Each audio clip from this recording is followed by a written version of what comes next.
everything. From ghosts to demons to spirits you couldn't imagine in your worst nightmares. We have just so much history here when it comes to paranormal, and so many dark things that have happened. But what truly are the scariest places America has to offer? If you're looking for somewhere to start, we've assembled a list of 13 legendary locations from all across the country. Each of them guaranteed to send a chill down your spine. We'll start our journey in the quaint New England hamlet of Fall River, Massachusetts. First-time visitors to the town are often struck by its beautiful scenery and historic architecture. But beyond landmarks and potential photo ops, the town's dark past, and the legend of one allegedly murderous young woman Watching scariest linger in the places in shadows. America. Kicking off our countdown at number 13 is the infamous Lizzie Borden House.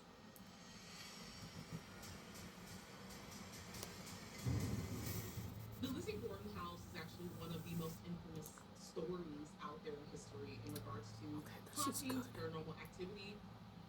It's supposed to be one of the most haunted homes in New England. I've known about Lizzie Borden saga for many years. Started off with a whole jump rope song. Lizzie Borden took an axe, gave her mother 40 whacks. When she saw what she had done, she gave her father 41. So I've always been intrigued by the case. On August 4th, 1892, a scream pierced the air at the Borden home, where 70-year-old Andrew Borden lived with his second wife, 64-year-old Annie, and his two adult daughters, 41-year-old Emma and 32-year-old Lizzie.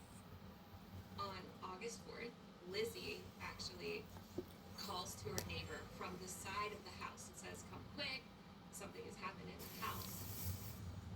Inside the Borden house, the neighbor finds a scene of unspeakable horror. The father was attacked while he was sleeping on the sofa. He receives 10 to 11 blows to the side of his face. His eyeball falls out, lands on his cheek, removing his nose, making him unrecognizable. Next to the master bed, neighbors found the body of Andrew's wife, Abby, hacked to pieces. The first blow she receives was to the side of the face, completely peeling it back. She turns around to try to get away, and Babe, I she see goes the back hype. for another 18 more blows. It was heinous, and it was right in the middle of the day on a very busy street. These two people were murdered. Nobody saw anything, no one heard anything, and only Lizzie was home and Bridget, the maid. Rumors immediately began to circulate that there was tension between Lizzie and her stepmother, Abby, over Lizzie's father's considerable wealth.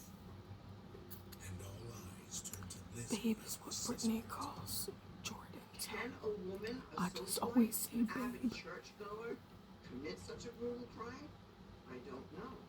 If there was enough blood coursing through her veins, maybe. She gets hauled off to jail, and she's held there for 10 months. As Lizzie awaited trial, the town was abuzz with theories as to why Lizzie might have committed the murders. Tons of evidence points that she did it. It's also the theories that surround it. Okay, did she really do it? If she didn't, who did? There is a theory that her and the maid were in a romantic trust, and they were caught by Abby Borden, her stepmother, and she didn't react the way she wanted her to react, and so she murdered her. It's amid all this speculation that Lizzie found herself on trial for the two murders. Well, it was most certainly not a jury of her peers. They were all white men.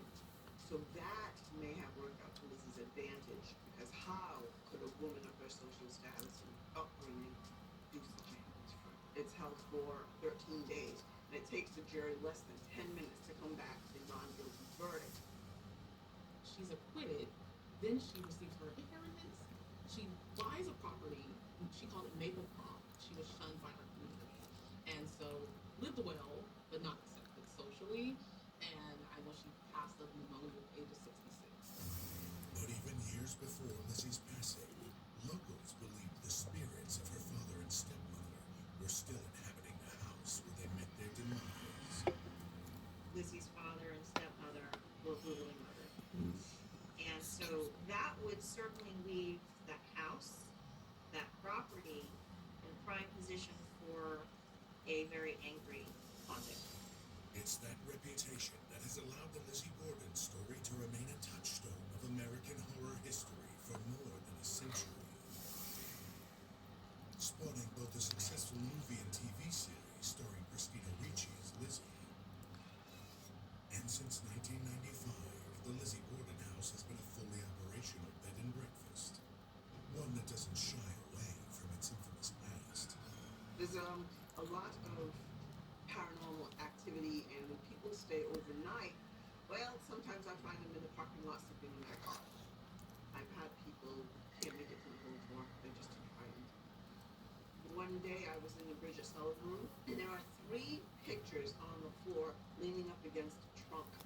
Well, one day I had 2 women I was giving a tour to, and for some reason the picture in the center, from this angle, flipped over and shot across the room. My hairs stood up on my arms, and the 2 women that I was giving the tour to started screaming and ran out the door. The story itself is so haunting. You go to that room, that infamous picture with the couch, and you know, you're in that room and you're looking right, it's like this happened right now. If the Lizzie Borden house gives you the creeps, how about an entire lake full of unexplained deaths and evil encounters? There are those that believe that if you desecrate a grave, that spirit will come back and haunt you, and that becomes a curse. The police said it's almost impossible to find the bodies.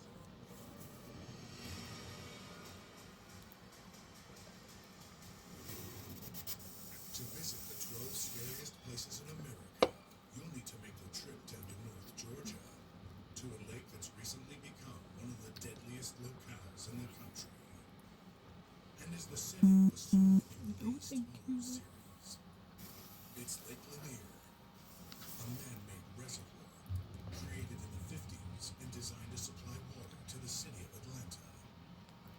But in the past 6 decades, the lake has also supplied the area with a series of bizarre deaths and paranormal sightings.